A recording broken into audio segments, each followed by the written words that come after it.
إن الحمد لله نحمده ونستعينه ونستغفره ونعوذ بالله من شرور أنفسنا ومن سيئات أعمالنا من يهده الله فلا مضل له ومن يضلل فلا هادي له أشهد أن لا إله إلا الله وحده لا شريك له وأشهد أن محمدا عبده ورسوله يا أيها الذين آمنوا اتقوا الله حق تقاته ولا تموتن إلا وأنتم مسلمون يا أيها الناس اتقوا ربكم الذي خلقكم من نفس واحدة وخلق منها زوجها وبث منهما رجالا كثيرا ونساء واتقوا الله الذي تساءلون به والأرحام إن الله كان عليكم رقيبا يا أيها الذين آمنوا اتقوا الله وقولوا قولا سديدا يصلح لكم أعمالكم ويغفر لكم ذنوبكم ومن يطع الله ورسوله فقد فاز فوزا عظيما أما بعد معاشر الحاضرين والحاضرات رحمكم الله. Pada kesempatan di siang hari ini, sebagaimana sudah diinformasikan, kita akan bersoal jawab.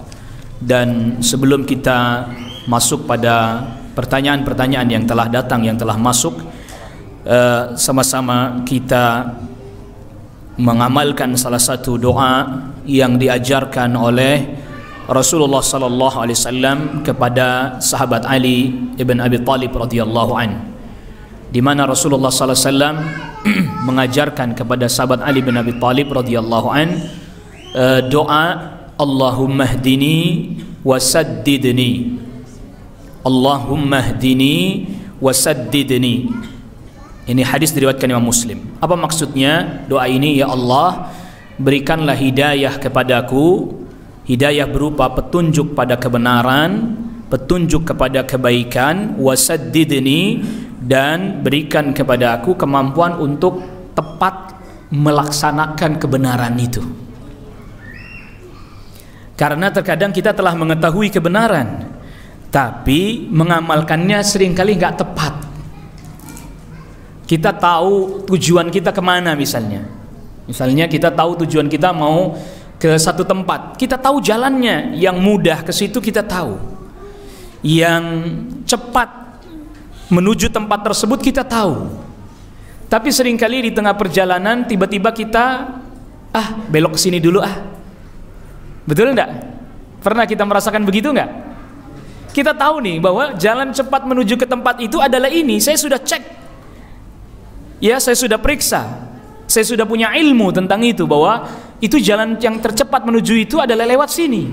Tapi di tengah jalan kadang-kadang kita kayaknya kesini enak nih, kayaknya belok kesini dulu mungkin bisa lebih cepat nih, padahal kita nggak tahu yang itu. Tapi seringkali kita tergoda. Pernah nggak kita begitu? Pernah ya? Jadi lagi jalan, tiba-tiba di tengah jalan kita udah tahu nih jalan menuju sana itu sini. Kadang ada kalanya kita digoda sama teman kita yang satu kendaraan bersama dengan kita, mungkin lewat sini lebih enak nih daripada yang biasanya. Saya nggak mau lewat yang biasanya mah udah biasa gitu ya. Akhirnya kemudian kita berbelok, akhirnya nyasar, akhirnya muter-muter, akhirnya bingung, akhirnya terlambat dan seterusnya. Nah, itulah doa itu. Allahumma hdini wasaddidni. Ya Allah, berikan hidayah kepadaku dan sadad. As-sadad itu qaulan sadida, itu adalah perkataan yang tepat, sesuai. Ilmu kita dengan prakteknya, dengan pengamalannya adalah sesuai, tepat, tidak melenceng, tidak meleset. Dan ini doa yang sangat penting sekali. Maka ini termasuk doa yang kita perlu pelajari dan kita amalkan. Kenapa? Ya, ini saya baru lihat beberapa pertanyaan sekilas saja. Ini kasusnya banyak, diantaranya begitu kasusnya. Ilmunya udah tahu tapi ngamalinnya nggak tepat-tepat gitu.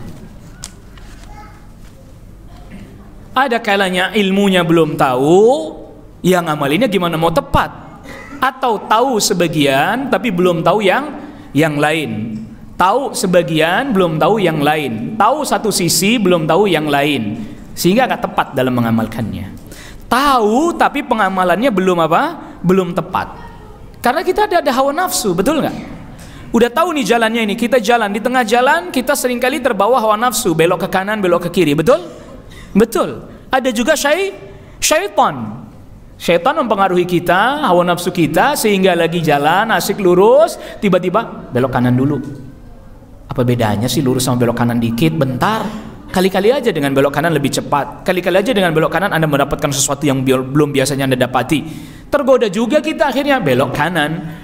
Akhirnya belok kanan, rumit, ruwet, balik lagi ke situ kejauhan, diterusin nggak tahu kemana. Ini adalah satu perumpamaan bahwa hari ini kita sedang berjalan, semuanya kita ini sedang berjalan. Ihdinas siratal mustaqim, dan kita minta itu kepada Allah Rabbul Alamin. Allahumma hdini wasaddidni wadhkur al-hidayah hidayatuka ila tariq. Ingatlah tentang masalah hidayah, engkau mengetahui jalan. Wasadad, dan tentang tepat itu ingatlah tentang tepatnya seseorang yang memanah sasarannya. Di orang panah. Sekarang saya bertanya, ada orang memanah, ya, ahli banget. Apakah dari 10 anak panah yang dia lepaskan itu tepat semua di tengah semua? Atau ada kalanya melenceng dikit, ada kalanya meleset sedikit?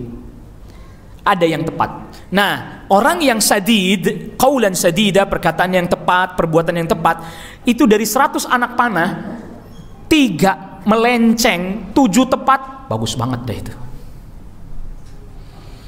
4 meleset, 6 tepat, masih oke. Karena lebih banyak yang apa? Yang tepat.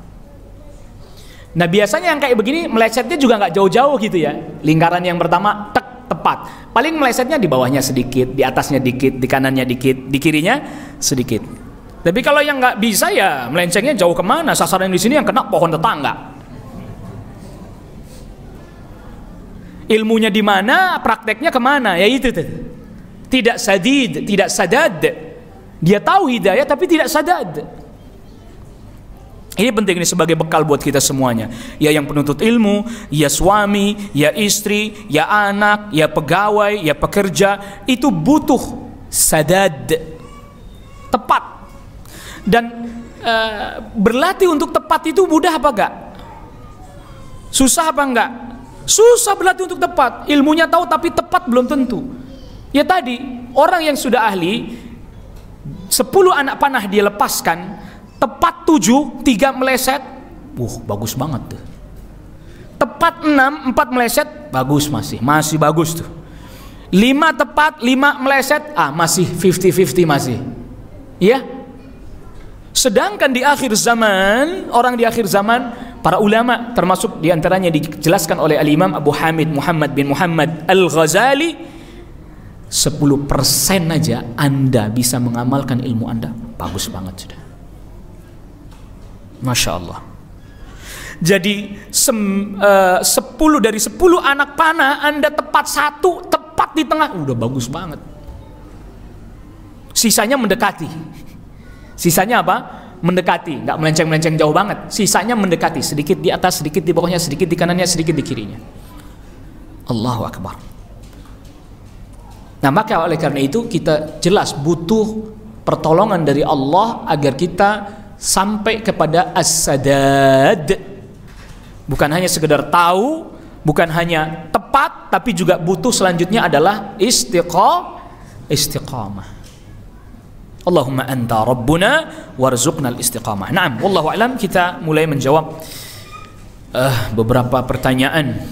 Yang pertama, Ustadz, suami saya tiap hari selalu disibukkan dengan game online, sehingga membuat saya kesal dan marah sampai meninggikan suara. Apakah saya berdosa dengan meninggikan suara terhadap suami? Apakah boleh saya meminta khulu jika tidak bisa dinasihati? Karena efek game online tersebut membuat suami saya lalai dalam beberapa hal. Yang pertama, biar bagaimanapun saya tidak bisa katakan bahwa istri boleh meninggikan suara di hadapan suaminya.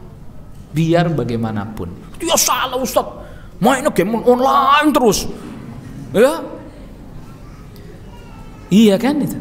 Tapi saya tetap nggak bisa katakan meninggalkan suara itu boleh. Dia kalau mau ingatkan dengan bahasa yang tetap lembut. Habis Ustaz sudah lembut, nggak mempan. Meninggikan suara pun nggak mempan juga, sama. Ya, karena memang laki-laki, egonya laki-laki sebagai pemimpin dia nggak akan menerima itu. Fitrahnya dia, fitrah ego sebagai pemimpin nggak bakal nerima itu, nggak bakal nerima itu. Makanya memberikan nasihat kepada pemimpin itu nggak boleh dengan mencela, mencaci, suara tinggi dan kenapa? Egonya sebagai pemimpin menolak itu, gitu. Jadi ketika dengan cara yang lembut nggak bisa, tidak lantas kemudian kita membolehkan dengan cara yang seperti tadi itu. Begitu ya. Jadi tetap bahasanya tetap lembut, rayu dia, doakan dia, dan seterusnya. Apakah boleh saya minta khulu? Maksudnya minta cerai jika tidak bisa dinasihati, karena efek game online tersebut membuat suami saya lalai dalam beberapa hal. Ini sayang nggak disebutkan sih beberapa halnya apa, karena ini susah ini. Karena kita membolehkan orang untuk mengajukan khulu atau gugatan cerai itu kan sebabnya harus syar'i. Ini saya nggak disebutkan. Padahal kalau tulisan kan sebutin aja namanya di tulisan. Gitu. Kecuali nanya langsung kan ketahuan dia nggak penanyanya siapa. Jadi kita memutuskan gugat cerai atau tidak itu harus sebab syar'i. Beberapa hal apa ini? Beberapa hal apa? Iya. Enggak sholat dan seterusnya misalnya lah. Kalau itu ya para ulama fatwakan begitu. Gitu ya. Waduh, Ustadz nih orang suruh cerai-cerai aja. Emang mudah cerai? Ya itu makanya jangan kita kemudian mengabaikan apa yang menjadi kewajiban kita. Lagi suami nggak kerja apa game online melulu nih. Bingung sih ada orang sempat main game online nggak kerja apa? Allah musta'an. Ya, istrinya yang suruh kerja terus dia main game online gitu. Allah musta'an, nasallallahu alaihi.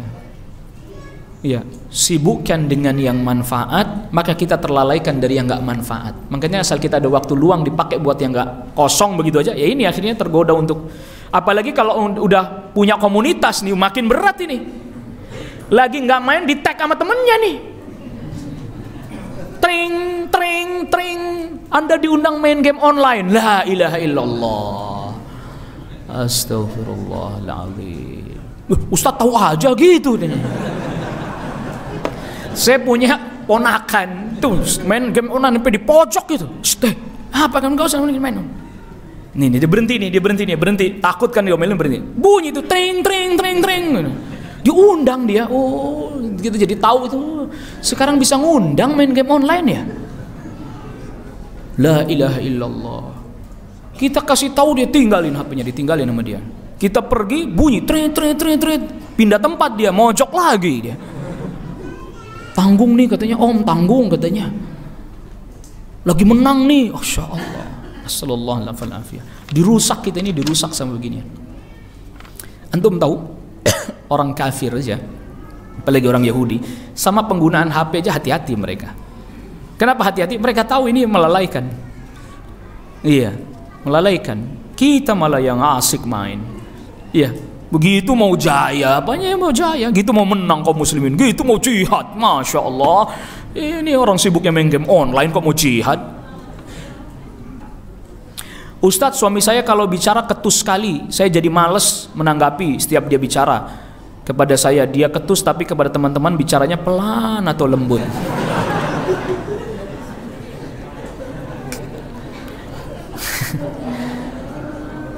Padahal dia sudah ngaji lama tapi nggak bisa berlemah lembut bila bicara kepada saya.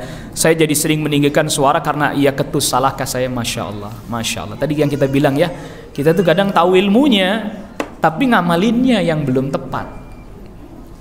Tadi sama temennya bisa lemah lembut, sama istrinya galaknya, Masya Allah. La ilaha illallah. Nasallallahu alaihi. Orang yang paling berhak kita berbuat baik kepadanya, orang tua kita, saudara, kerabat, istri, diantaranya anak tuh. Ya, kadang teman bisnis kita ya udah selesai, udah lewat, nggak dicari kita nggak ada juga nggak apa-apa. Gitu ya. Jadi mereka yang paling berhak kita berbuat baik kepadanya. Tapi memang itu tadi tidak mudah menerapkan ilmu. Mohon kepada Allah. Minta kepada Allah agar kita diberikan kemampuan untuk bisa mengamalkan ilmu itu. Mungkin bisa jadi di antara kita ada yang sudah pernah dengar nasihat ini. Orang yang paling berhak kita berbuat baik padanya orang tua kita, istri kita, anak kita, orang-orang dekat kita. Mereka yang paling berhak. Kita udah pernah dengar itu. Tapi praktiknya yang kita seringkali belum tepat. Praktik yang kadang kita masih belum nyampe, belum bisa ke situ. Masih sering tadi sama istrinya. Padahal wanita itu dinasihati dengan lembut saja bisa. Bisa. Gak ada yang gak bisa. Makanya prinsipnya memberikan nasihat, prinsip berbicara lemah lembut. Lemah lembut. Prinsip dasarnya itu. Bisa. Gak ada yang gak bisa. Cuman kadang kita seringkali tadi dipengaruhi oleh syaitan, sehingga tiba-tiba marah, gak jelas, gak tahu apa, marah, dan seterusnya. Makanya juga nanti dari sisi sebagai istri mesti harus tahu.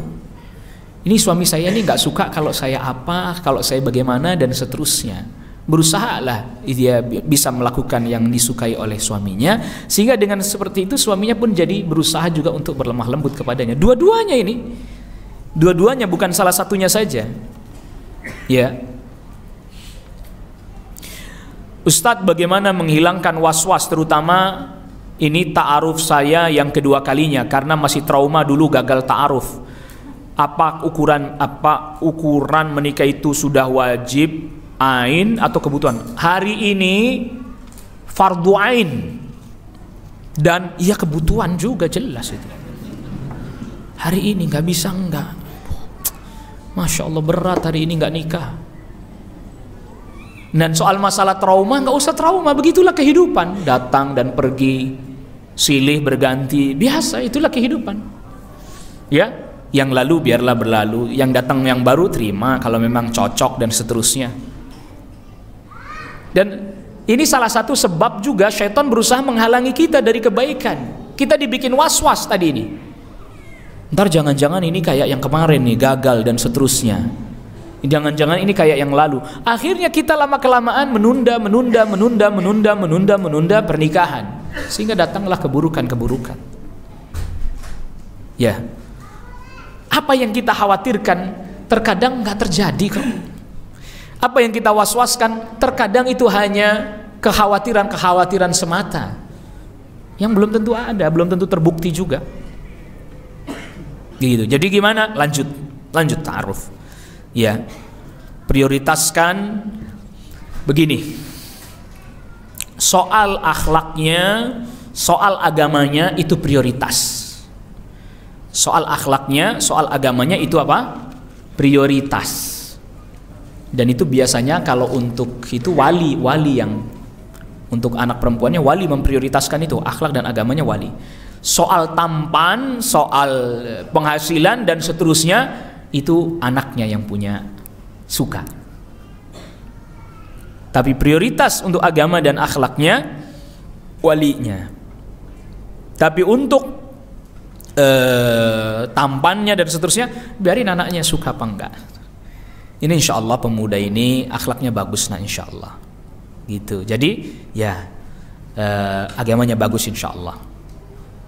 Nah adapun soal masalah tampan atau enggaknya ya nazar, lihat gimana kamu suka enggak gitu. Ada yang mau ditanyakan enggak tentang dia? Dan seterusnya. Udah gak usah. Nah, baru ta'aruf gagal nggak apa-apa. Orang yang khidbah yang udah sampai ngelamar gagal aja banyak. Timbang baru ta'aruf. Ustadz, Anda mau tanya bagaimana hukum ta'aruf online? Masya Allah. Semua sekarang serba online. Ya. Ini saya khawatir langsung ditangkap oleh beberapa provider. Langsung muncul aplikasinya Go Online, Go Ta'aruf. Langsung muncul di aplikasi, pas buka Go Ta'aruf. La ilaha illallah. Saya tidak tahu ini mekanismenya gimana ya. Kalau mekanismenya baru mungkin sekedar bertukar CV via online, ya boleh. Tapi tidak bisa hanya sekedar begitu karena khawatir tidak amanah kan? Iya. Nah ini ada, mungkin yang dimaksudkan ini adalah sekarang ini ada satu aplikasi, mungkin ya, Ini saya juga baru tahu karena dapat informasi. Ada satu aplikasi di mana di aplikasi itu isinya adalah profil para lelaki yang kemudian ada biografi, biodatanya, CV-nya, dan ada fotonya dan seterusnya. Yang lalu kemudian perempuan mengakses aplikasi tersebut, ya, yang lalu kemudian dia memilih calon pasangannya melalui aplikasi tersebut. Kalau itu jangan itu. Ya. Lalu kemudian dia bisa berkomunikasi langsung dengan calon yang dia pilih itu, laki-laki yang dia sukai itu, itu nggak boleh. Kalau yang dimaksudkan ta'aruf online itu seperti itu. Tapi kalau yang dimaksudkan dia bertukar CV, lalu kemudian ada kecenderungan, misalnya yang laki-laki juga ada kecenderungan, lalu kemudian mereka ada yang memediasi, ada yang membantu kemudian untuk berjumpa, untuk nazar dan seterusnya, asalkan tadi orang-orang itu amanah. Cuman satu hal yang perlu kita fahami, bahwa kalau baru pada level ta'aruf, baru pada level khitbah, ini jangan diumumkan. Makanya yang namanya pengumuman itu walimah, betul nggak? Itu. Yang namanya pengumuman tentang pernikahan itu pada walimah. Kalau baru ta'aruf, baru khitbah, nggak usah diumumin, nggak usah orang banyak tahu.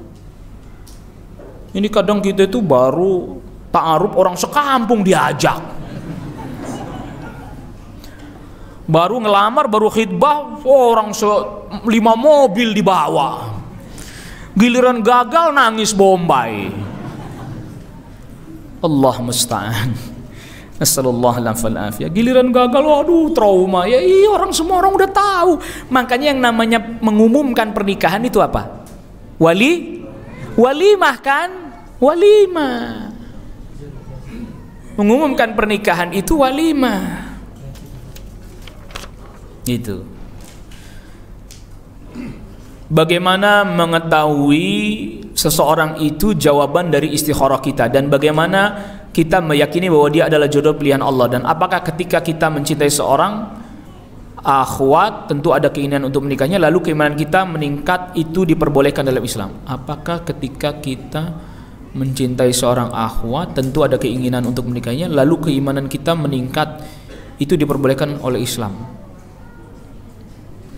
Ya pokoknya ya nikahlah gitu. Karena ini pertanyaannya ini ada. Jadi jawaban tentang istikharah kita itu bagaimana? Kita dijadikan cenderung oleh Allah kepadanya, lalu kemudian dimudahkan segala urusan kita untuk menuju pernikahan. Maka insya Allah itu jawabannya gitu ya. Nggak mesti harus mimpi, enggak. Di sholat istikharah itu bukan mau cari mimpi. Lagi juga ngapain cuma mimpi doang? Mimpi nikah, ngapain cuma mimpi nikah? Ntar nggak nikah beneran, ya ngapain kan? Lebih baik Anda tidak mimpi tapi nikah beneran gitu. Jadi artinya bahwa ketika Allah mudahkan kita menuju hal tersebut, Allah mudahkan, itu berarti sampai kemudian betul terjadi pernikahan, itu berarti tanda bahwa Allah Rabbul Alamin memang tetapkan itu buat kita. Karena nggak ada sesuatu yang terjadi kecuali memang telah ditetapkan oleh Allah Subhanahu wa Ta'ala. Ustadz, saya anak tunggal. Jika saya menikah nanti orang tua berpesan supaya mereka bisa ikut tinggal dengan saya.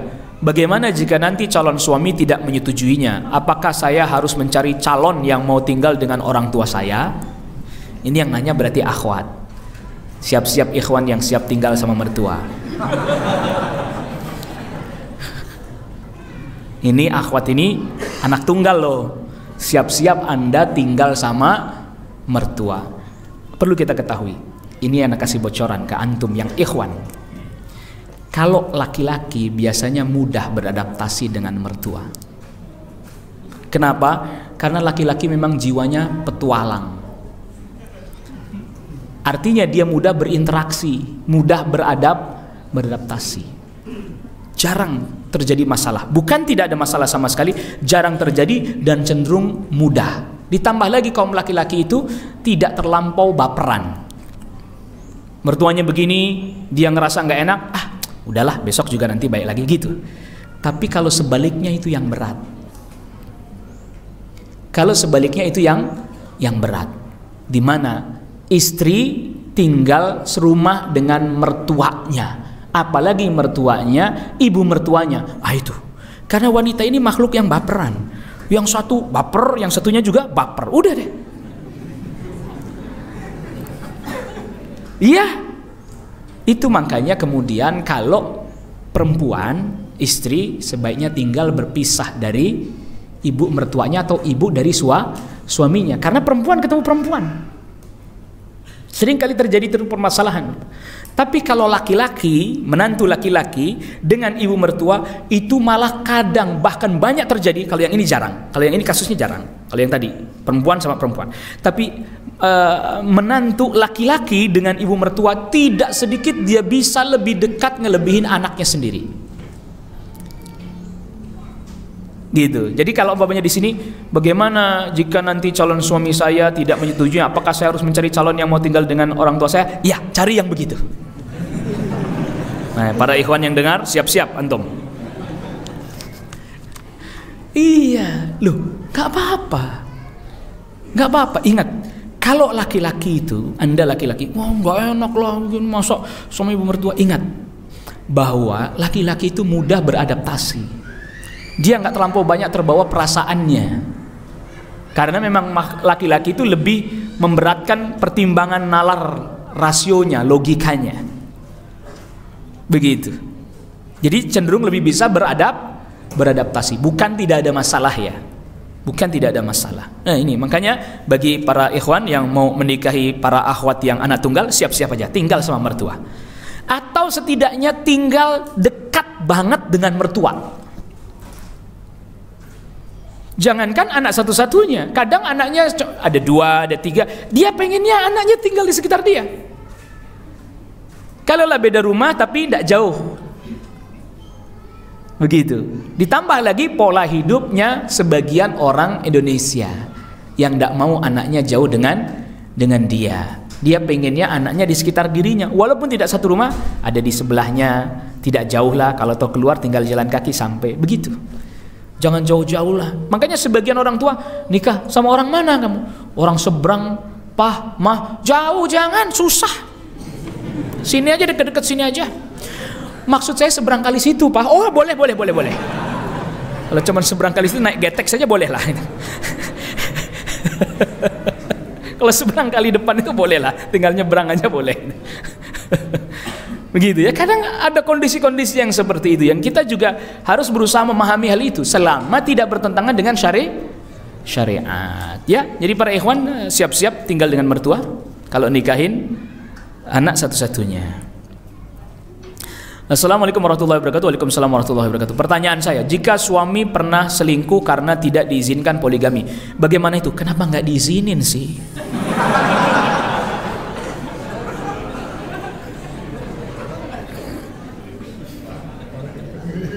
Iya, kenapa nggak diizinin? Bagaimana itu? Apakah tetap menjadi dosa buat saya sebagai istri, atau suami juga berdosa karena selingkuh? Selingkuhnya tetap dosa, kita nggak katakan boleh. Tetapi ada sebab. Ada apa? Ada sebab. Kita nggak katakan bahwa berarti suaminya bebas dari dosa, enak aja. Tapi juga ada sebab. Gitu ya. Ada sebab. Habis gimana Ustadz, ini begini, ini begitu, saya gimana suami saya? Ya itulah tadi. Kita kadang lebih mengedepankan, ya tadi kita nggak pungkiri bahwa wanita itu lebih mengedepankan perasaannya, tetapi ternyata bisa mendatangkan keburukan juga. Yang kadang ini nggak diperhatikan juga oleh sebagian wanita. Ya tadi, ilmunya mah tahu, hidayahnya tahu, tapi penerapannya yang nggak mudah. Sebagaimana juga sebagian ikhwan kita, ilmunya mah tahu poligami, giliran ngamalinnya melenceng semua, meleset semua, semangatnya aja membara, semangat doang membara. Giliran udah mah, aduh kacau balau itu. Yang ketempuan ya ustadznya lagi ketempuan itu. Ustadz ini suami saya begini begitu, dia poligami. Allahu Akbar. Iya. Ini perlu tadi kita doa, maka diawali dengan doa itu tadi. Betul-betul mohon kepada Allah hidayah dan diberikan kemampuan untuk mengamalkannya. Ini kenapa nggak diizinkan? Ya, itu suami kan tidak ada dia keharusan untuk minta izin sama istrinya. Tapi ketika suami itu mau bicara, itu pertanda dia ingin baik-baik. Ketika dia mau bicara dengan istrinya, saya mau poligami ini bagaimana? Itu pertanda dia sebenarnya adalah laki-laki baik-baik yang menginginkan jalan yang sesuai dengan aturan syariat. Lalu kemudian Anda tutup itu. dan seterusnya. Padahal kalau diiyain juga belum tentu berani juga dia. Ya. Lalu kemudian ditutup. Akhirnya kemudian ya jadi naudzubillah melanggar. Ingat sekali lagi, bukan berarti kita membenarkan perilaku selingkuh, enggak. Tapi ada sebab. Nah itu dia. Tapi ada sebab, dan sebab itu yang juga semestinya diperhatikan oleh kita. Makanya syariat membuka, membolehkan, tentu dengan persyaratan, bukan juga asal-asalan. Begitu, wallahu alam. Assalamualaikum Ustaz, saya pernah menjalin pacaran dengan suami dari sahabat saya tanpa sepengetahuan istrinya atau sahabat saya tersebut. Sampai suatu saat semua kejadian tersebut, istrinya atau sahabat saya tahu bahwa saya menjalin kasih dengan suaminya. Saya sudah minta maaf dengan sahabat saya tersebut, tapi sepertinya dia membenci saya Ustaz. Sebaiknya saya harus bagaimana Ustaz? Kebetulan sahabat saya tersebut dan suaminya hadir dalam kajian ini. Udah ndak usah tengok kanan kiri. Antum nih kalau dikasih tahu begini langsung tengok kanan, tengok kiri. Di sini juga nggak ditulis namanya. Dan saya minta panitia untuk amanah menjaga pertanyaan-pertanyaan ini, setelah ini dimusnahkan. Karena saya khawatir ada orang yang mampu mendeteksi tulisan. Loh iya, ini seriusan ini. Ya, pertanyaan-pertanyaan ini harap dimusnahkan. Karena saya khawatir ada orang yang mampu deteksi tulisan. Wah, kayaknya ini tulisan si Anu nih gitu. Nanti habis ini langsung ada ikhwan atau akhwat yang nulis langsung diliatin. Kayaknya mirip tulisannya, jangan. Masya Allah, ini kasus yang seperti ini banyak ya akhi. Tidak sedikit. Kenapa ini bisa terjadi? Karena kita tidak membenarkan perilaku yang seperti ini, tidak. Karena tadi lagi-lagi syariat poligami begitu ditutup hari ini oleh kaum muslimin dan muslimat. Emang nggak bisa ya? Ini pertanyaan sederhana. Bicara soal perasaan mesti akan berat. Emang nggak bisa ya? Teman sahabat tuh ternyata punya suami yang sama. Nggak bisa lah Ustadz katanya. Yang jawab akhwat. Kalau yang ditanya akhwat akan jawab nggak bisa. Nggak bisa. Kalau saya nggak bisa Ustadz katanya. Ya akhirnya terjadi yang seperti ini kan. Diam-diam, sembunyi-sembunyi, dosa, maksiat, naudzubillah.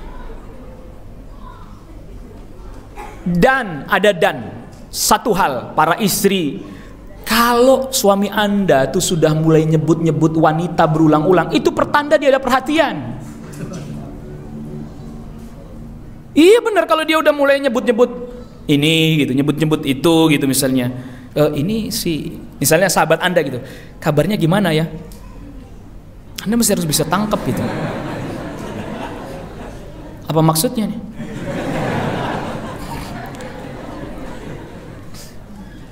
Iya, termasuk juga tadi kalau dia sudah mulai berani bicara, dia bukan sedang bercanda dengan temannya. Beda kan gini, kadang ada sebagian ikhwan nih, dia bawa istrinya, ini juga bawa istrinya. Di depan istri mereka bercanda tentang poligami. Ini nggak usah dianggap, yang ini nggak usah dianggap. Ini nggak usah dianggap. Ini belum sungguh-sungguh nih. Tapi kalau dia sudah sama istrinya berdua ngomong serius, wahai istriku, bagaimana kalau seandainya aku poligami?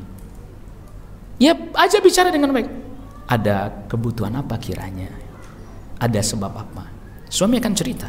Itu berarti dia udah serius. Kalau dia sudah ngajak bicara khusus berduaan, itu berarti sudah serius. Ya, itu berarti sudah serius. Tapi kalau dia dengan temannya sesama laki-laki, terus Anda ada di situ, istri ada di situ, dia bercanda-bercanda, nggak usah dianggap itu, nggak usah dianggap itu. Itu baru berkhayal itu. Tapi kalau dia sudah bicara di depan Anda khusus, berani mengungkapkan itu pertanda ada keseriusan. Nah biasanya para istri kalau sudah begitu, udah sih nggak usah ngomong begitu, apa sih gitu, itu langsung suami nggak lanjut. Kenapa? Dia tahu berarti istrinya nolak. Tapi kalau istrinya memang ada keperluan apa, sudah dipertimbangkan, betul-betul sudah dipertimbangkan terkait nafkah dan seterusnya, sudah. Kalau sudah nggak apa-apa gitu. Tetapi tentu ada tanggung jawab yang besar gitu. Biasanya kalau laki-laki sudah ngomong serius, lalu kemudian si istri ngomong begitu, emang kamu sanggup? Emang kamu begini? Emang kamu begitu? Dengan nada yang ketus dan seterusnya, itu yakin hampir kebanyakan, hampir kebanyakan laki-laki tidak akan melanjutkan perkataannya, tapi dia action diam-diam. Silent operation. Oh iya. Karena apa? Dia nggak direspon dengan baik. Dia merasa tidak direspon dengan baik. Maka dia seperti itu. Nah, maka bagaimana tentang masalah tadi? Saya sudah minta maaf dan seterusnya. Ya, soal masalah memaafkan tentu sangat utama sekali ketika seseorang mau memaafkan. Ya, sangat utama sekali kalau seseorang mau memaafkan. Tetapi tadi bahwa ini ada sebab-sebab di balik ini semua, mengapa hal ini terjadi. Ada sebab-sebab. Karena itu tadi, pintu-pintu untuk berpoligami ditutup. Ditutup atau nyaris ditutup oleh sebagian kita. Sehingga terjadi yang semisal seperti ini, naudzubillah, nasallallahu alaihi afiyah.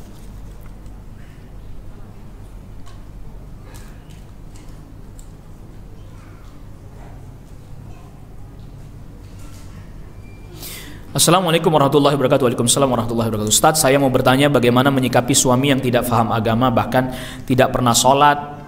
Saya sudah menasihati namun sering diabaikan, bahkan untuk memberi nafkah saja jarang. Saya bertahan karena anak. Sikap yang saya lakukan seperti ini apa untuk membuat batin saya tenang? Syukran.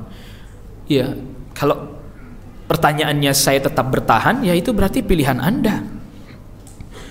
Kalau mau bertahan dan bersabar. Tapi kalau melihat ini tidak sholat dan seterusnya, nah, fatwanya para ulama termasuk Syekh bin Baz, Anda bisa mengajukan gugatan cerai karena ini sebab syar'i. Ya, karena ini sebab syar'i. Sekali lagi, bukan berarti saya mendorong orang untuk bercerai dari pernikahannya, bukan. Tetapi ini sebabnya sudah jelas-jelas syar'i. Dia tinggal sholat, tidak sholat. Na'udzubillah. Sallallahu alaihi afiyah.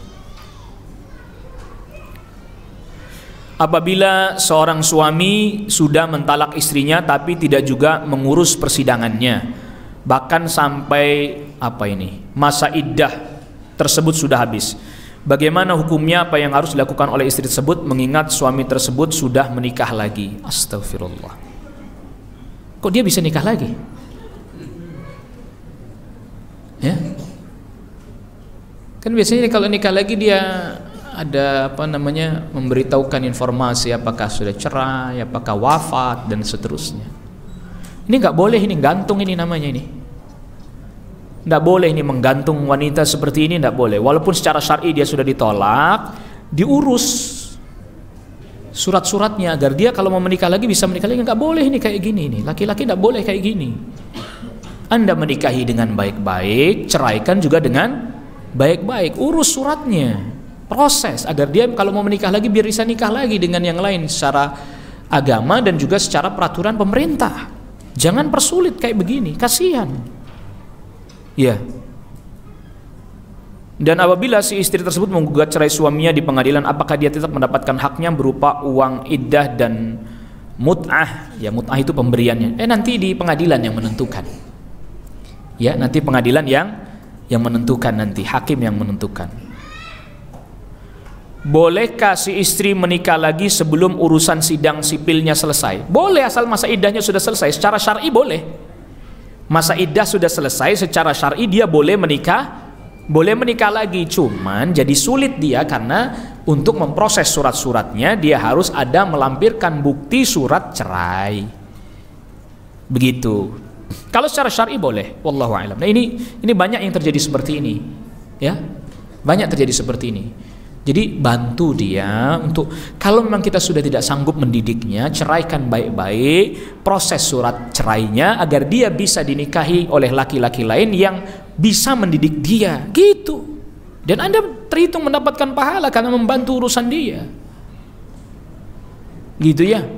Jadi ini bukan cuman urusan masih suka atau sudah tidak suka, tapi urusan bagaimana kita membantu agar dia pun bisa dinikahi. Mungkin bisa jadi ada laki-laki lain yang jauh lebih baik dari kita, ya dari Anda, yang bisa mendidik dia.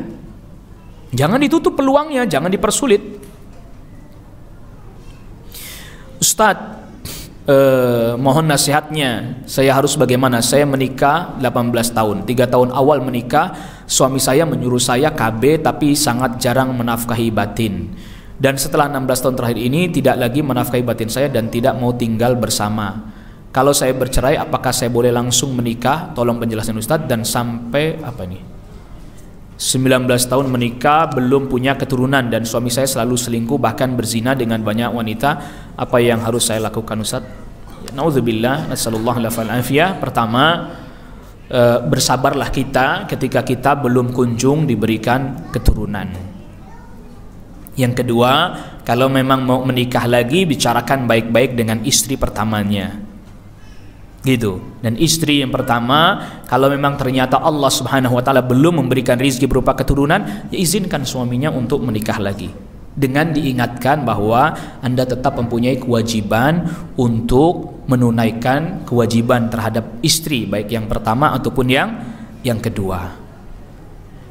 Ya, termasuk nafkahnya, baik zahirnya ataupun batinnya. Makanya para ulama, termasuk guru kami, para asatidzah yang lebih tua, lebih berpengalaman dalam dakwah, selalu menasehati para pemuda agar jangan tergesa-gesa untuk poligami begitu saja tanpa mempertimbangkan 3 hal. Yang pertama, baik agamanya. Yang kedua, baik ekonominya. Yang ketiga, sehat fisiknya. Loh iya ini, baik agamanya, baik ekonominya, fisiknya tidak sehat ya terganggu. Karena kehidupan rumah tangga biar bagaimanapun ada hak-hak yang harus ditunaikan terkait yang tadi sudah disebutkan. Makanya ini antum perhatikan, penting sekali bagi para pemuda. Jangan pernah antum mengkonsumsi hal-hal yang membahayakan diri sendiri. Narkoba jelas jangan, khamr jelas jangan. Ya, ingat itu akan merusak gitu. Rokok jangan, berhenti jangan. Yang kedua, usahakan antum punya waktu luang untuk olahraga ringan, jalan, lari, bersepeda dan seterusnya. Tapi juga jangan sibuk di situ melalaikan nuntut ilmu. Jelas? Ini ada ikhwan olahraga sehat tapi nggak ngaji-ngaji, main bola aja kerjaannya. Yang ketiga, perhatikan makanan dan minuman antum. Jangan sembarang makan kalau mau sehat badannya. Iya, sedikitlah menahan diri dari mengkonsumsi makanan dalam jumlah yang besar, apalagi kita belajar tentang kesehatan. Oh, ini makanan ini kadarnya segini aja, makanan ini kadarnya segini aja. Ini antum makannya nasi uduk pagi-pagi, bakwannya 3, sambal kacang semangkok habis, minumnya teh manis. Berapa kalori, berapa gula yang antum konsumsi? Pantesan, ya mohon maaf, lemaknya numpuk segala macam itu. Gimana antum mau sehat? Hah? Gitu niatnya mau istri 2, 3. Jelas? Apa perlu anda pertegas lagi ini? Ya, nuntut ilmu agama yang baik agar agamanya bagus. Bekerja yang halal, rizki dari Allah Subhanahu wa taala, ekonominya diperbaiki oleh Allah Subhanahu wa taala, perbaiki kondisi fisik antum. Gitu ya. Makanya itu nasihat dari guru-guru kita itu. Fisiknya bagus, agamanya baik, ekonominya bagus, fisiknya sehat. Mohon kepada Allah tentu kesehatan tubuhnya, tapi juga dijaga. Jangan sering begadang. Ingat tuh. Gak ada ceritanya orang sehat tuh begadang melulu itu. Iya, pemuda nih, kadang pemuda begitu tuh, bujangan tuh begadang, yang gak manfaat ngobrol kesono kemari sampai malam, kongko segala macem, rusak badan. Itu mau punya istri 2, 3, 4. Yang ada baru punya istri 1 udah lemah fisiknya, udah lemah tubuhnya. Jaga kesehatan fisiknya. Karena tadi ada kewajiban-kewajiban yang harus antum tunaikan terkait dengan kewajiban-kewajiban fisik kita tadi. Gitu. Ini betul karena ditanyakan anda jawab. Kalau enggak mah ya enggak. Ya. Yang para istrinya juga begitu.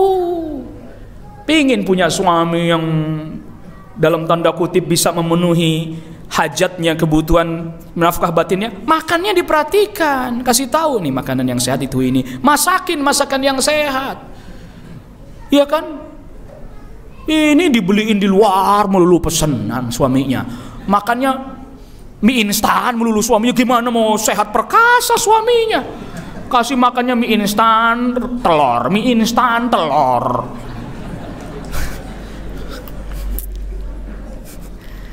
Iya, perhatikan kesehatannya. Oh, ini untuk komposisi makanan ini. Suamiku makannya ini. Dibikinin apa misalnya racikan minumannya ya, jahe dicampur dengan kapulaga, dengan kayu manis.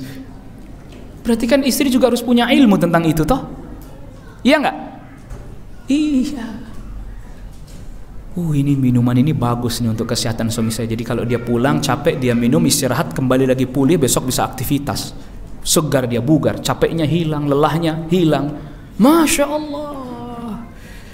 Gitu. Itu ada, jadi ada nanti ini kelas khusus untuk para istri, ada materinya diantaranya tentang gizi, nutrisi, makanan yang baik, minuman yang itu kesehatan. Itu dia. Biar suaminya bugar. Yang suami juga jangan malu kalau dibawain bekal sama istrinya. Bekal, buka, ya ubi rebus katanya. Kadang juga para suami begitu, dibawain bekal sama istrinya, dibuka ubi rebus, telur rebus. Loh, itu makanan, Masya Allah itu ya akhi. Ini senangnya juga kita tuh makan yang butuh untuk lezat di lidah sih. Apa kata anak muda sekarang? Generasi apa? Generasi apa? Micin. Makanya kemampuan tubuhnya, kebugaran tubuhnya menurun. Iya. Nah, maka perlu diperhatikan juga kesehatan fisiknya, perlu juga diperhatikan kesehatan batinnya, jiwanya, mentalnya. Karena orang tidak akan bugar kalau batinnya berantakan, fisiknya tadi makannya salah-salah, istirahatnya tidak tenang dan seterusnya. Perlu diperhatikan itu semuanya. Ya kalau Rasulullah SAW Anda tahu sendiri, sarapannya aja kurma ajwa 7 butir. Mahal kan itu kan? Sama nasi uduk mahalan itu loh. Loh gimana sih? Anda serius ngomong apa, kelihatan bercanda ini mimik Anda nih? Masya Allah, kurma 7 butir ajwa sama lontong mahalan ini. Kelihatannya mah cuman kurma kan? Iya. Madu minumannya, ya terapinya bekam dan seterusnya, ya. Makanya apa? Kata Aisyah radhiyallahu anha, kami para istri Rasulullah SAW, keluarganya Rasulullah SAW, tidak pernah makan roti gandum 3 hari berturut-turut. Jadi kalau 2 hari roti gandum, hari yang ketiga makan kurma. Apa maksudnya? Ada yang tahu? Apa maksudnya? Kurangi karbohidrat. Gandum aja karbohidrat kompleks itu, ya kan? Itu aja mereka nggak pakai pengembang, rotinya mereka nggak pakai pengembang. Gandum, karbohidratnya dari gandum dan tidak pakai pengembang. Itu mereka tidak 3 hari berturut-turut makan karbo, 2 hari, 1 hari jeda makan kurma. Nggak ada karbonya, kosong. Iya, susah Pak Ustadz. Kalau belum kena nasi belum makan, ya. Nah ini ada pertanyaannya nih, Pak Ustadz, saya sudah berumah tangga, sudah 2,5 tahun, pisah ranjang. Suami dan saya saling diam saja sudah 2,5 tahun, saya tidak dapat nafkah batin dikarenakan suami ketahuan mengkonsumsi ganja. Lihat ini bahayanya narkoba, rokok termasuk. Ya, hati-hati ini, nggak main-main. Ini merusak kehidupan dunia dan akhirat, merusak kebahagiaan dunia dan akhirat. Lalu suami saya jadi impoten. Sudah berobat kemana-mana, tapi suami sepertinya tidak mau berusaha untuk menghindari ganja. Dan saya pun jadi jenuh, tapi saya masih dapat nafkah lahir. Saya sudah bicarakan ke kakak saya, kalau saya mau bisa, tapi kata kakak saya jangan dulu karena saya masih ada hutang di bank. Kata kakak saya harus bertahan dulu sampai utangnya selesai, gitu maksudnya. Habis itu ditinggalkan. Ya, tapi Saya sudah jenuh, suami juga perokok berat, sholat pun jarang. Apakah saya berdosa bertahan karena hutang? Tapi hati ini udah nggak tahan dan saya jadi dilema Pak Ustadz. Ya, kalau saya melihatnya, ya ini berat untuk dipertahankan. Terkait dengan hutang ya mohon kepada Allah agar supaya bisa diselesaikan. Tapi yang ini nih, Anda bisa bayangkan, yang ini pertanyaannya 2,5 tahun, yang sebelumnya sudah puluhan tahun. Makanya tadi ngerokok berhenti, apalagi masih muda ngerokok. Yang udah tua terus nggak apa-apa Pak Ustadz. Ya jangan juga. Berhentilah antum. Kalau antum masih baru belajar, masih ikut-ikutan, berhenti sebelum berat.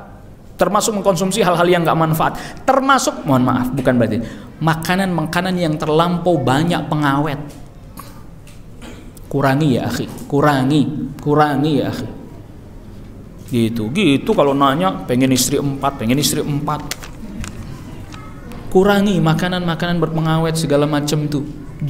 Kurangi jajan sembarangan. Ini jajan beneran loh ya. Jajan makanan maksudnya loh ya. Kalau yang itu mah haram, itu jajan yang itu mah haram.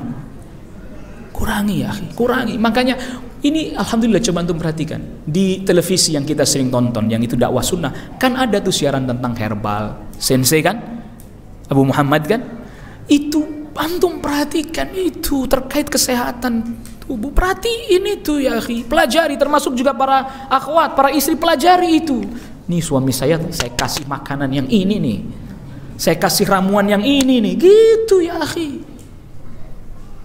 Ya. Jadi sehat batinnya, ibadahnya baik, bagus, lalu kemudian fisiknya baik, bagus. Soal rizki Allah akan kasih. Karena kalau orang yang batinnya bagus, fisiknya bagus, pikirannya cemerlang, dia mudah.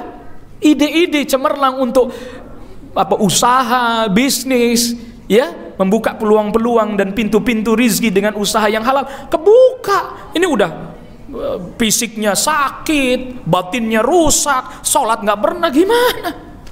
Hidup ruwet isinya itu, hidup ruwet isinya.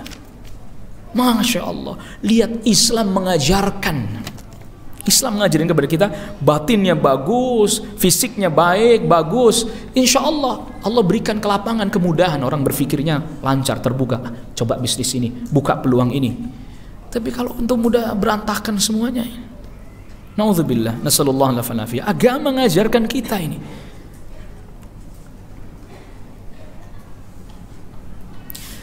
Assalamualaikum Ustaz, mohon nasihat antum untuk para akhwat yang belum menikah agar mengamalkan ilmunya ketika sudah menikah. Mungkin ada beberapa akhwat yang getol taklim, ikut kajian kesana kemari tapi tidak bisa masak, sukanya jajan, adab ke suami kurang, nggak pandai mengurus rumah dan lain-lain. Nah, ini saya sangat menyarankan, mudah-mudahan ada daurah khusus tentang kaum wanita, membicarakan tadi tentang masalah nutrisi, gizi, komposisi makanan yang menyehatkan, terutama misalnya dalam tanda kutip makanan yang bisa meningkatkan kebugaran dalam suami.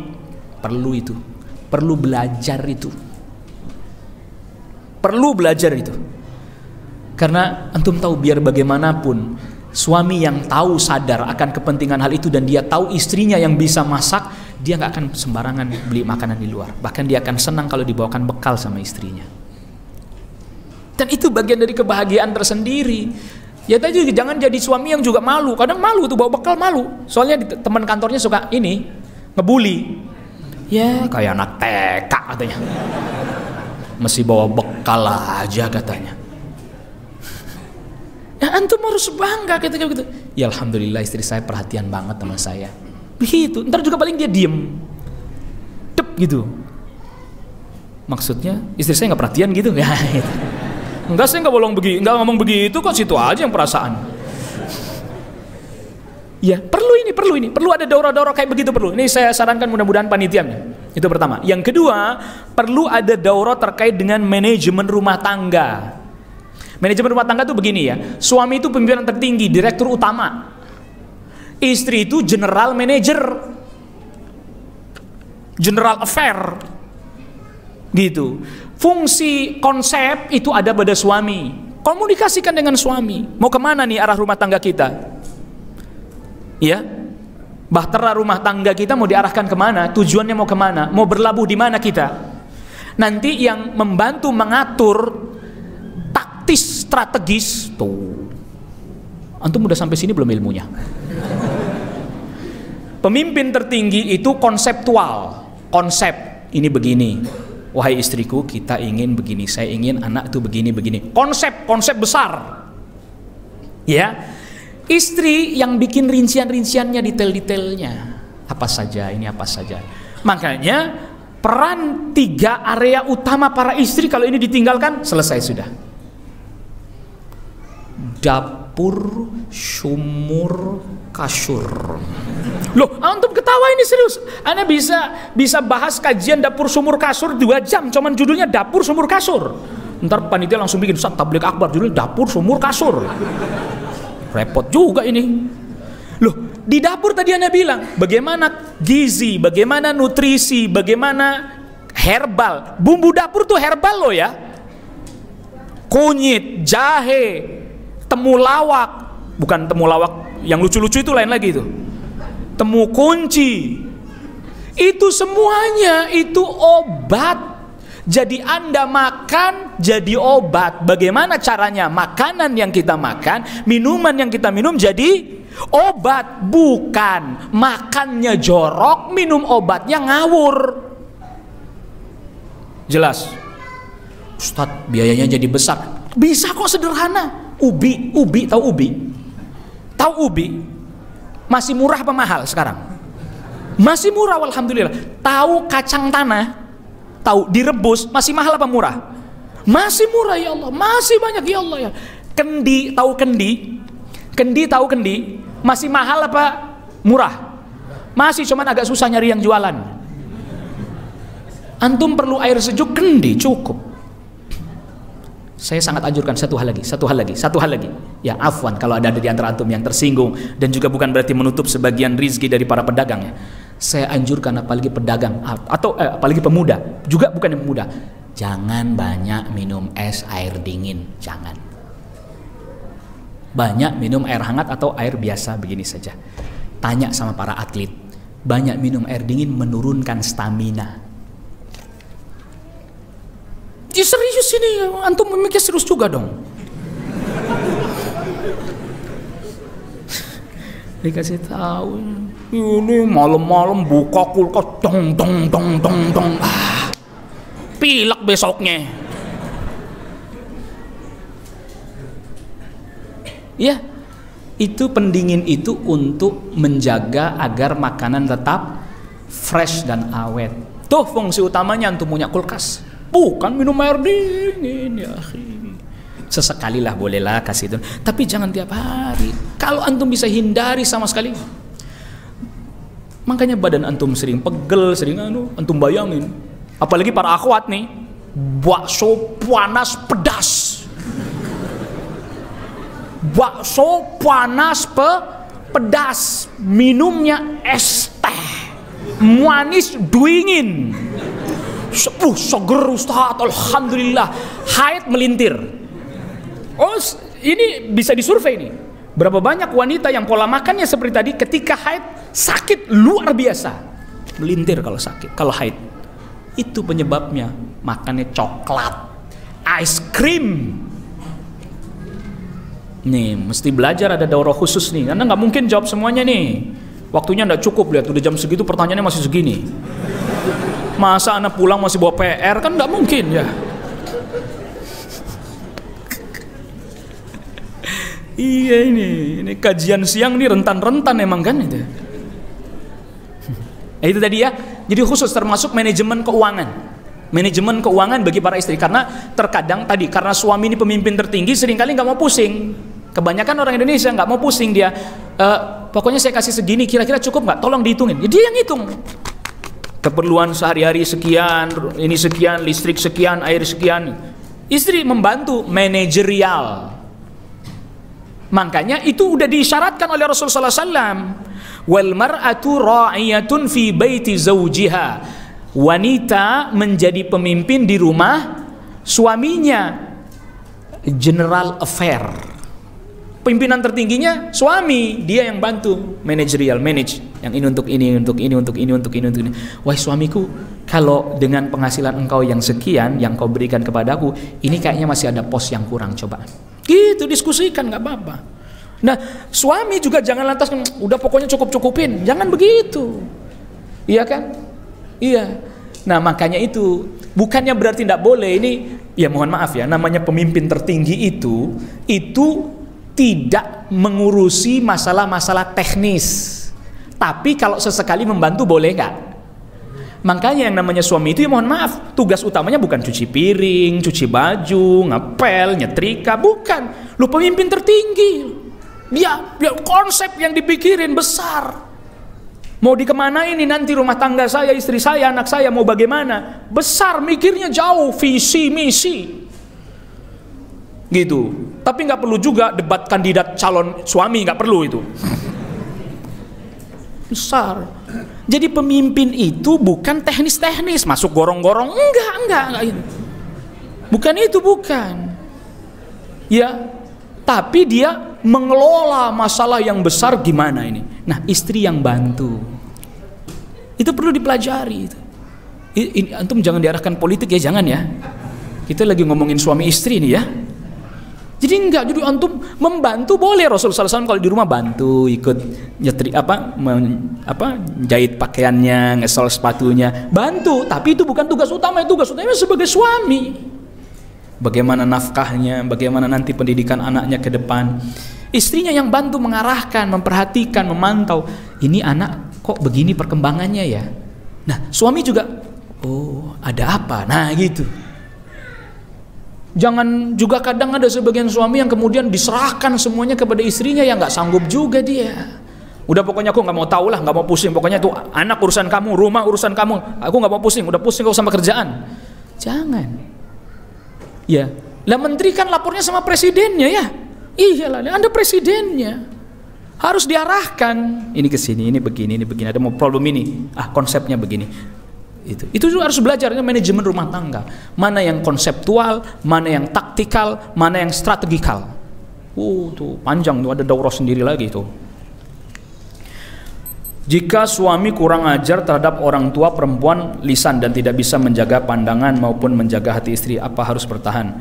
Dan apakah boleh diterima kembali laki-laki yang mengajak rujuk tapi menyuruh istrinya untuk bicara kepada keluarga istri agar dapat restu tanpa ada komunikasi dari laki-laki kepada keluarga istri? Bagaimana agar hati ini bisa ikhlas dan istiqomah? Syukron, mohon nasihatnya Ustaz. Ini ya tadi kita sudah katakan bahwa laki-laki itu dua, agama dan akhlaknya. Masya Allah, agama dan akhlaknya. Dan di antara akhlak yang juga harus diperhatikan, lisan. Laki-laki itu bicaranya seperlunya, sebutuhnya, tetapi tetap penuh kewibawaan dan mengandung kelembutan. Bukan yang penuh meledak-ledak, emosi, marah, mencela, menghardik, menjatuhkan, tidak. Di kaum laki-laki itu sebenarnya mudah, dia bicaranya secukupnya aja. Secukupnya aja, kelihatan wibawanya, kelihatan arahnya, si istri bisa menangkap pesannya mau kemana. Gitu ya. Ya kalau umpamanya apakah diterima kembali kepada Anda. Tapi tadi akhlak, agama dan akhlaknya itu jadi prioritas utamanya. Bismillah, assalamualaikum, waalaikumsalam warahmatullahi wabarakatuh. Semoga Ustaz selalu dalam lindungan Allah dan semoga juga yang bertanya demikian. Dan kita semuanya. Saya ingin bertanya, bagaimana ketika saya sudah siap untuk menikah tapi keluarga belum setuju dikarenakan saya disuruh untuk menyelesaikan kuliah S1, sedangkan diri saya sudah membutuhkan seorang suami. Berarti akhwat ini yang nanya. Akhwat ini yang nanya. Ya, butuh suami soalnya. Iya kan? Insya Allah tidak ada yang LGBT kan di sini ya. Bagaimana solusi hal ini untuk hal ini Ustaz? Bicara baik-baik dengan orang tua, rayu orang tua, terus berdoa kepada Allah. Dirayu orang tua tuh jangan diomel-omelin, jangan, nggak boleh kita. Gimana sih ayah sih, aku kan udah butuh nikah, aku kan udah butuh suami gitu misalnya. Jangan rayu. Ayah, soal S1 itu bisa diselesaikan. Toh saya nikah juga insya Allah nanti bisa diselesaikan. nggak menghalangi kok. Gitu lagi, apalagi suaminya nganterin, apalagi suaminya ikut bantu menyelesaikan, misalnya begitu. Lagi soal S1, S2, gampang itu. Yang susah itu belajar tentang rumah tangga. Maka saya katakan dulu itu para kaum wanita itu dididik bagaimana dia mempunyai keterampilan-keterampilan dalam rumah tangganya. Keputrian ya dulu itu namanya. Itu. Kenapa? Ya itu tadi, ada orang sukses S1, dokter, dan seterusnya. Tapi untuk jadi istri nggak bisa. Ya rame terus di rumah tangga akhirnya. Nggak tahu posisi gitu ya. Nggak tahu posisi. Kan kita tuh bisa jadi harmonis kalau masing-masing tahu posisinya. Back, ia bertugas seperti tugasnya. Yang sayap kanan, sayap kiri bertugas sebagaimana tugasnya. Yang striker, ya tugasnya striker. Jangan semua jadi striker semua. Semua mau di depan, semuanya mau ngegolin semuanya. Ini makanya sering terjadi permasalahan ketika posisi-posisi yang semestinya ditempati ditinggalkan, merebut posisi lain. Overlapping ini. Begitu ya. Jadi soal masalah tadi, rayu orang tua, Masya Allah ya, berdoa kepada Allah Rabbul Alamin. Bisa jadi ada seseorang yang kita idam-idamkan untuk menjadi suami kita, tapi kalau Allah enggak. Tapi tiba-tiba datang orang yang enggak kita kira-kira, enggak kita sangka-sangka, enggak kita duga-duga dalam waktu yang cepat. Lalu orang tua Anda tiba-tiba setuju, setelah melihatnya hatinya dirubah oleh Allah, langsung nikahlah nak. Masya Allah. Iya, luar biasa itu. Assalamualaikum Ustaz, semoga selalu dalam lindungan Allah Azza wa Jalla. Semoga yang bertanya dan kita semua juga begitu. Apa hukumnya apabila suami istri berhubungan badan sementara istri sedang berhalangan haid? Ya nggak boleh, haram ini. Pertanyaan selanjutnya, apabila umur kandungan sudah mencapai 5 minggu dan mengalami keguguran sehingga dokter memutuskan untuk dikuret, wallahu alam si janis otomatis meninggal. Dan apakah itu tersebut sudah dikatakan sebagai anak 5 minggu? Belum. Ya, belum. Kalau 5 minggu belum, kan ditiupkan ruhnya berapa? Ya, 4 bulan. Belum ini. Kalau memang ternyata dipertimbangkan ada madarat dan seterusnya, ya enggak apa-apa, dia gugurkan tuh. Nah, ini juga nih tadi tentang masalah suami istri sedang berhalangan haid, berhubungan badan, nggak boleh. Nggak boleh, ini suaminya suruh puasa dulu ini. Iya, bis nikah lagi nggak boleh juga. Ini termasuk diantara sebabnya ini. Nikah lagi nggak boleh juga. Ya puasa sudah. Tapi kalau istrinya disarankan untuk mengizinkan suaminya nikah juga nggak mau. Susah ini. Sana kena, sini kena. Gitu. Semua tadi mengedepankan apa yang dia mau sendiri-sendiri.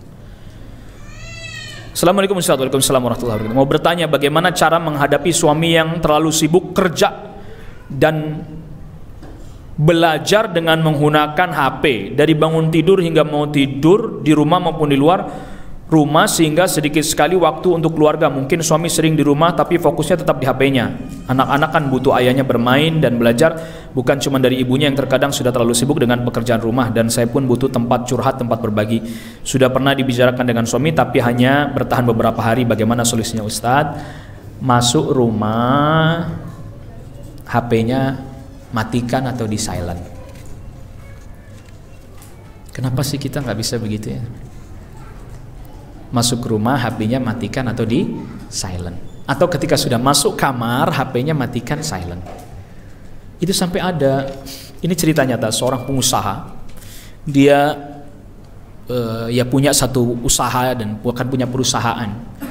Dia aktivitasnya begitu. Kalau sudah pulang, HP-nya dia matikan. Dia nggak peduli itu. Bahkan dia pesan kalau ada teman saya nelpon istrinya, HP-nya jangan diangkat, bahkan kalau perlu udah matikan saja. Gitu. Pernah satu ketika ada satu keputusan yang sangat mendesak. Dia ditelepon nggak bisa karena dimatikan HP-nya dan seterusnya, dan dia sudah pesan nggak boleh keluarganya, istrinya ditelepon. Lalu kemudian esok harinya ada orang datang. Gimana sih Pak? Ini kami butuh keputusan. Ya hari ini baru saya putuskan. Tapi kan sudah terlambat. Ya hari ini.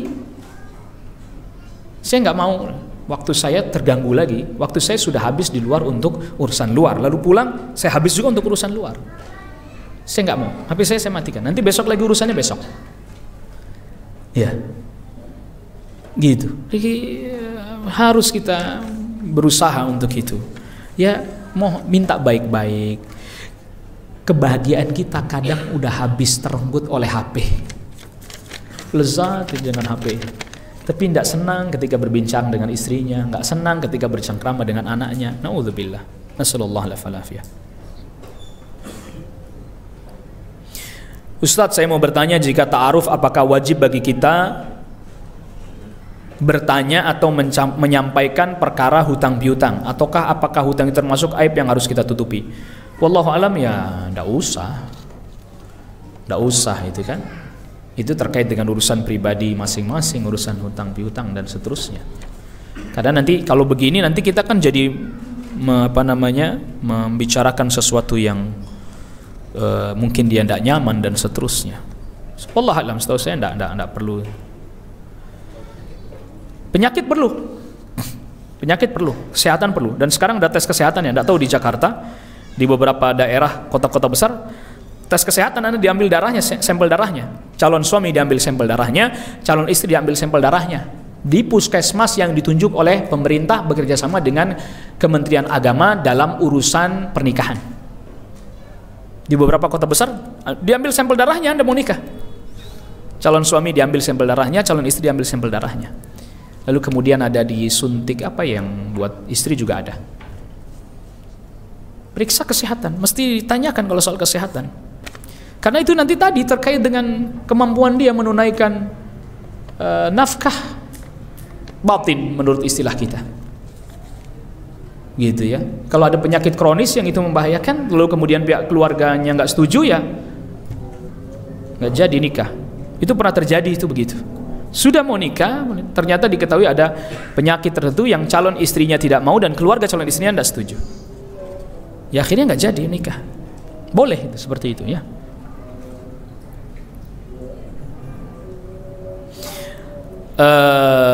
Ilmu yang dipelajari paling penting sebelum berumah tangga apa Ustadz? Ilmu pernikahan atau tauhid? Yang pertama tauhid, lalu kemudian ilmu tentang pernikahan. Ya tauhid tetap, karena orang kalau keyakinannya goyah gimana dia mau menjalankan kehidupan berumah tangga? Saya mau nikah Ustadz, suami saya alhamdulillah calonnya akhlaknya baik, agamanya baik, tapi penghasilannya sedikit, ntar gimana ya, hidup saya susah ya. Ya udah, nggak jadi nikah kalau begitu. Ada Ustadz yang sudah mapan tapi agamanya buruk, nah kan, karena nggak ada kita dapati sosok yang apa benar-benar iya tadi lengkap gitu. Perlu keyakinan. Ustadz, bagaimana cara mengetahui sifat dan kepribadian calon suami pada saat ta'aruf, sedangkan si calon ini lagi proses hijrah dan dijauhi oleh tetangganya yang awam? Jadi saya dari pihak akhwat diberitahu oleh para tetangganya kalau si calon saya itu ikut aliran tertentu, membuat ortu saya jadi ragu. Mohon penjelasan Ustadz. Tanya sama teman-teman dia yang dekat, yang siapa yang tahu betul dengan dia. Jangan hanya sekedar tetangga ya. Cari informasi, gali. Nah semestinya yang menggali informasi ini ya walinya si perempuan. Wali ini yang mestinya harus punya kepedulian begini, wali. Syekh Muhammad Shalih Al-Utsaimin ketika anak perempuannya dipinang oleh Syekh Khalid Al-Muslih, saya sudah konfirmasi cerita ini langsung ke beliau, ke Syekh Khalid Muslih, menantunya Syekh Utsaimin. Saya sudah konfirmasi langsung, kisahnya benar nggak Syekh? Ini kisah Anda terkait meminang putrinya Syekh Utsaimin? Iya betul. Jadi beliau pinang nih kepada Syekh Utsaimin, tanya, saya hendak menikahi putri Anda ya Syekh, hendak meminang. Oh ya, beri waktu saya beberapa saat. Iya, kurang lebih 1 bulan, Syekh belum kasih jawaban. Ternyata Pak, Syekh datangi guru-gurunya beliau ini. Syekh Khalid Muslih datangin tanya, Khalid Muslih itu gimana orangnya? Begini. Tanya lagi, begini. 1 bulan kurang lebih, termasuk di kampusnya bagaimana, ditanya semuanya, guru-gurunya, dosen-dosennya, teman-temannya, ditanya semuanya oleh Syekh. Secara diam-diam, Syekh Khalid Muslih nggak tahu. Baru kemudian setelah 1 bulan, dipanggil Syekh Khalid Muslih. Ya Khalid, engkau masih tetap mau meminang putriku? Iya Syekh. Baik, saya terima pinangannya. Masya Allah, wali yang cari informasinya. Ya jangan akhwatnya sendiri lah, nggak nyaman juga dia. Assalamualaikum. Waalaikumsalam warahmatullahi wabarakatuh. Pekerja rumah tangga apa saja kira-kira yang menyalahi kodrat sebagai suami yang bertugas mencari nafkah? Tadi saya katakan bahwa tugas rumah tangga itu tadi, kalau Anda bisa masak, bantu masak boleh. Itu sudah asar betul itu. Hah? Alhamdulillah. Ya. Udah masuk ya. Jadi ini jadi kerjaan-kerjaan yang suami lakukan, rumah bersih-bersih, kalau memang dia mampu bantu-bantu. Ya. Tapi bukan itu tugas utamanya. Suami punya usaha lain demi mencukupi kebutuhan rumah tangganya tapi tanpa beritahu. Dan apabila istri tahu, terlalu banyak pertimbangan sehingga kesempatan peluang usaha tak dijalani. Tidak ada keharusan suami memberitahukan tentang seluruh pekerjaannya dan penghasilannya, asalkan halal. Ya. Wallahu a'lam. Wa sallallahu ala nabiyyina Muhammadin wa alihi washabbihi wasallam tasliman katsira. Subhanakallahumma bihamdik, asyhadu an la ilaha illa anta astaghfiruka wa atubu ilaik. Assalamualaikum warahmatullahi wabarakatuh.